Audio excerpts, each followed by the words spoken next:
മക്കളെ, അപ്പോൾ നമ്മളുടെ മെയ് 4, 2025 നീറ്റ് എക്സാം എഴുതാൻ പോകുന്ന കുട്ടികളാണ് എൻ്റെ മുന്നിലിരിക്കുന്നതെന്ന് വെച്ചിട്ടറിയാം. അപ്പം ഈ ഒരു എക്സാമിന് നിങ്ങൾക്ക് എക്സാമിൽ നമ്മുടെ ബയോളജിയിൽ വരുന്ന ചാപ്റ്റേഴ്സിൻ്റെ വെയിറ്റേജ് ആണ് മിസ് ഈ ഒരു വീഡിയോയിലൂടെ പറയുന്നത്. ഓക്കെ, അപ്പം ഈ വെയിറ്റേജ് എന്ന് പറയുന്നത് നിങ്ങൾക്ക് എക്സ്പെക്ട് ചെയ്യാൻ പറ്റുന്ന വെയിറ്റേജ് ആണ്. ഈ ഒരു കാൽക്കുലേഷൻ കഴിഞ്ഞ മുൻ വർഷങ്ങളിൽ നീറ്റ് എക്സാമിൽ ഓരോ ചാപ്റ്റേഴ്സിൽ നിന്ന് എത്ര ക്വസ്റ്റ്യൻസ് ചോദിച്ചിട്ടുണ്ട്, അത് വെച്ച് നമുക്ക് 2025 എത്ര മാർക്സ്, എത്ര ക്വസ്റ്റ്യൻസ് എക്സ്പെക്ട് ചെയ്യാം. ഓക്കെ, അപ്പം ഇതെന്ന് പറഞ്ഞിട്ടുണ്ടെങ്കിൽ purely based on the data previous ഇയറിൽ ചോദിച്ചിട്ടുള്ള ക്വസ്റ്റ്യൻസിൻ്റെ ബേസ്ഡ് ആണ് കേട്ടോ. ഓക്കെ, അപ്പം നമ്മൾ ആദ്യം തന്നെ നമ്മുടെ ബയോളജിയിലെ +1 ചാപ്റ്റേഴ്സ് നോക്കാം. അപ്പോൾ +1 ചാപ്റ്റേഴ്സ് നിങ്ങൾക്ക് നോക്കിക്കഴിഞ്ഞാൽ ആദ്യം നമുക്ക് ലിവിങ് വേൾഡ് ഉണ്ട്. അപ്പോൾ ലിവിങ് വേൾഡിൽ ഇതുവരെ എന്താണ്, നമുക്ക് ഒരു മാർക്സിൻ്റെ ഒരു ക്വസ്റ്റ്യൻ ആണ് വന്നിട്ടുള്ളത്. ഓക്കെ, ഒരു ക്വസ്റ്റ്യൻ ആണ് ഇതുവരെ വന്നിട്ടുള്ളത്. പക്ഷേ കഴിഞ്ഞ 2 വർഷങ്ങളിൽ നിങ്ങൾ നോക്കിക്കഴിഞ്ഞാൽ അവിടെ എന്താണ്, നമുക്ക് ക്വസ്റ്റ്യൻസ് ഒന്നും തന്നെ ചോദിച്ചിട്ടില്ല.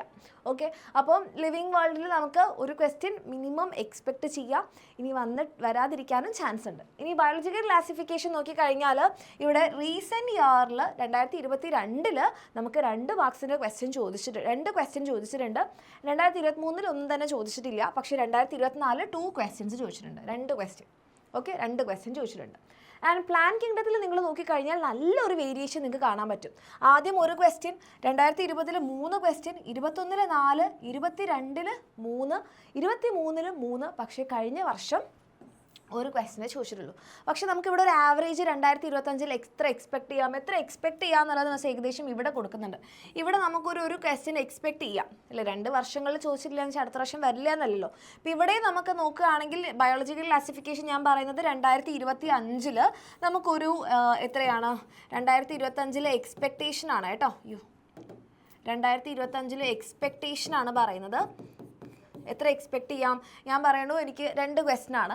ആൻഡ് പ്ലാൻ കിങ്ഡത്തിൽ ഞാനൊരു ആവറേജ് 3 ക്വസ്റ്റ്യൻ പറയുന്നുണ്ട്.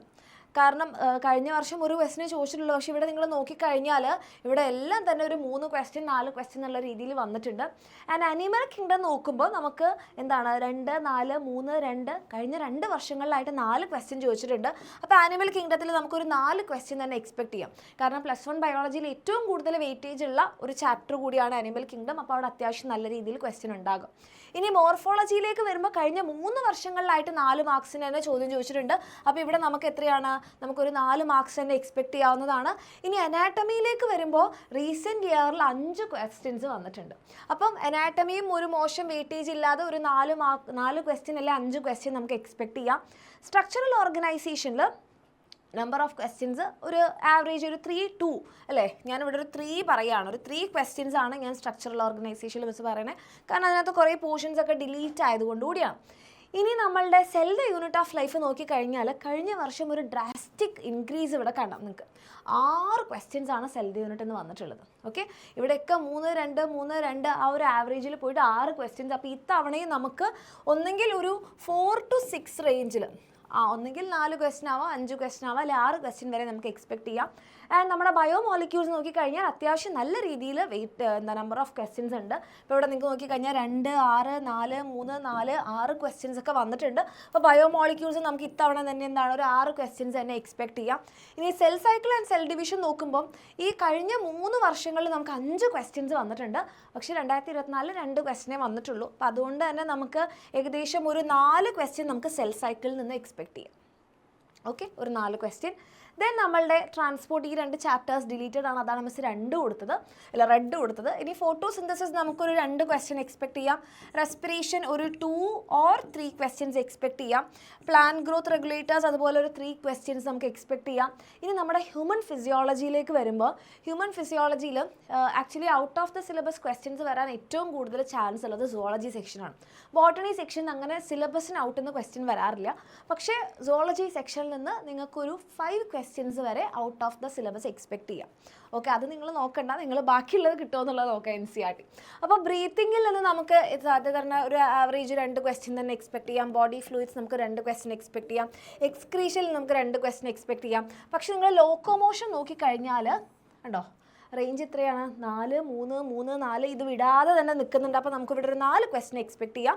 ആൻഡ് നമ്മുടെ ന്യൂറൽ കൺട്രോളിൽ നിന്ന് കഴിഞ്ഞ വർഷം ഒന്നും ചോദിച്ചിട്ടില്ല. പക്ഷേ ഇവിടെ എന്താണ് ഒരു 2, 3, 1 കിടപ്പുണ്ട്. അപ്പോൾ നമുക്കിവിടെ ഒരു 2 ക്വസ്റ്റ്യൻ എക്സ്പെക്ട് ചെയ്യാം.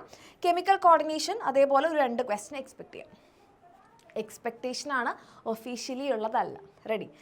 നിങ്ങളിത് എന്ത് ചെയ്യേണ്ടതെന്ന് വെച്ചിട്ടുണ്ടെങ്കിൽ നിങ്ങൾ ഓൾറെഡി ഉള്ള ഡാറ്റ വെച്ചിട്ട് നിങ്ങൾ തന്നെ നോക്കുക ഏകദേശം ഉള്ളത്. ഇനി നമ്മൾ ഈ ചാപ്റ്റർ ഡിലീറ്റഡ് ആണ്. Sexual reproduction in flowering plants നോക്കിക്കഴിഞ്ഞാൽ അത്യാവശ്യം പ്രീവിയസ് ഇയറിൽ നല്ല രീതിയിൽ ചോദിച്ചിട്ടുണ്ടായിരുന്നു. പക്ഷേ ഇപ്പോൾ റീസെൻറ്റ് ഇയേഴ്സായിട്ട് നമ്പർ ഓഫ് ക്വസ്റ്റ്യൻസ് കുറവാണ്. അപ്പോൾ 2025 എക്സ്പെക്റ്റേഷൻ എനിക്ക് തോന്നുന്നത് ഇവിടെ ഒരു 3 ക്വസ്റ്റ്യൻസ് ആയിരിക്കും. ഞാനൊരു ആവറേജ് ആണ് പിടിക്കുന്നത്, ഭയങ്കര ഉറപ്പിച്ച് പറയുന്നതല്ല. ഇനി നമ്മുടെ ഹ്യൂമൻ റീപ്രൊഡക്ഷൻ നോക്കുകയാണെങ്കിൽ നമുക്കിവിടെ ഒരു 3 ക്വസ്റ്റ്യൻ തന്നെയാണ് ഞാൻ പ്രതീക്ഷിക്കുന്നത്. ആൻഡ് റീപ്രൊഡക്റ്റീവ് ഹെൽത്തിൽ ഒരു 2 ക്വസ്റ്റ്യൻസ് ആണ് പ്രതീക്ഷിക്കുന്നത്. കഴിഞ്ഞ മുൻ വർഷങ്ങളിലൊക്കെ 3 ക്വസ്റ്റ്യൻ 2 ക്വസ്റ്റ്യൻ ഇങ്ങനെ മാറി മാറി തന്നെയാണ് വന്നിട്ടുള്ളത്. ആൻഡ് ഈ ഒരു area principles of inheritance, molecular bases, അതുപോലെ തന്നെ നമ്മുടെ എവല്യൂഷൻ, നല്ല വെയിറ്റേജ് ഉള്ള ഒരു മൊഡ്യൂളാണിത്, ഇമ്പോർട്ടൻറ്റ്. അപ്പോൾ 2025 നമുക്ക് ഇതേ രീതിയിൽ തന്നെ ഇവിടെ എക്സ്പെക്ട് ചെയ്യാം. ഒരു 6, 5, ഒരു 4 ക്വസ്റ്റ്യൻ, ഈ ഒരു പാറ്റേണിൽ നമുക്ക് ഇവിടെ ക്വസ്റ്റ്യൻസ് എക്സ്പെക്ട് ചെയ്യാം. ഇനി നമ്മളുടെ ഹ്യൂമൻ ഹെൽത്ത് നോക്കുകയാണെങ്കിൽ എനിക്ക് തോന്നുന്നു ഒരു 3 or 4 ക്വസ്റ്റ്യൻസ് നമുക്ക് എക്സ്പെക്ട് ചെയ്യാം. ഇനി ഇത് ഡിലീറ്റഡ് ആണ്. മൈക്രോബ്സ് നോക്കുകയാണെങ്കിൽ ഇപ്പോൾ നോക്കിയിട്ട് ഇവിടെ നോക്കിക്കഴിഞ്ഞാൽ ഇവിടെ എല്ലാ വർഷങ്ങളിലും ഒരു ക്വസ്റ്റ്യൻ തന്നെ വന്നിട്ടുള്ളൂ. 2019 മാത്രം 5 ക്വസ്റ്റ്യൻ വന്നിട്ടുണ്ട്, ബാക്കിയെല്ലാം 1 ആണ്. ദെൻ നമ്മളുടെ ബയോടെക് ആക്ച്വലി അത്യാവശ്യം നല്ല വെയിറ്റേജ് ഉള്ളൊരു യൂണിറ്റാണ്. ഇതിലിവിടെ നിങ്ങൾ നോക്കിക്കഴിഞ്ഞാൽ ഇവിടുത്തെ റേഞ്ച് നോക്കിക്കേ, 6, 5, 4, 7 റേഞ്ചാണ് വന്നിട്ടുള്ളത്. അപ്പോൾ 2025 നമുക്കൊരു 6 ക്വസ്റ്റ്യൻ തന്നെ ഇവിടെ നമുക്ക് എക്സ്പെക്ട് ചെയ്യാം. ആൻഡ് ആപ്ലിക്കേഷൻ നോക്കുകയാണെങ്കിൽ ഒരു തവണ മാത്രമേ 6 വന്നിട്ടുള്ളൂ, ബാക്കിയുള്ള 2, 3 തന്നെയാണുള്ളത്. അപ്പോൾ ഒരു 3 അല്ലെങ്കിൽ ഒരു 2 ക്വസ്റ്റ്യൻ നമുക്ക് എക്സ്പെക്ട് ചെയ്യാം. ആൻഡ് നമ്മുടെ ലാസ്റ്റ് യൂണിറ്റിൽ ഈ ഒരു റേഞ്ച് കടന്നിട്ടില്ല, 4 മാർക്സ് 4 ക്വസ്റ്റ്യൻ ആരും തന്നെ ക്രോസ് ചെയ്തിട്ടില്ല. അപ്പോൾ ഇവിടെ നമുക്ക് ഈ ഒരു റേഞ്ച് തന്നെ ഒരു 3, 2, അതുപോലെ തന്നെ 3 ക്വസ്റ്റ്യൻസ് തന്നെ എക്സ്പെക്ട് ചെയ്യാം. ഇതാണ് ഏകദേശം ഒരു 2025 expectation. Okay, based on the previous data. ഇത് ഏകദേശം നിങ്ങൾക്കൊരു ഐഡിയ കിട്ടി എന്ന് കരുതുന്നു. യൂസ്ഫുൾ ആയെങ്കിൽ തീർച്ചയായിട്ടും കമൻറ്റ് ചെയ്യുക. ഇതേപോലെ എന്ത് വീഡിയോസാണ് നിങ്ങൾക്ക് വേണ്ടതെന്നുള്ളത് കൂടി കമൻറ്റ് ചെയ്യുക. All the very best. എപ്പോഴും നിങ്ങളുടെ ഫോക്കസ് നിങ്ങളുടെ പഠിത്തത്തിലും റിവിഷനിലും ടെസ്റ്റ് എടുക്കുന്നതിലും ആക്കുക. അടിപൊളിയായിട്ട് പഠിക്കുക. ഏറ്റവും ബെസ്റ്റ് മാർക്സ് തന്നെ എൻ്റെ കുട്ടികൾക്ക് കിട്ടട്ടെ. All the best.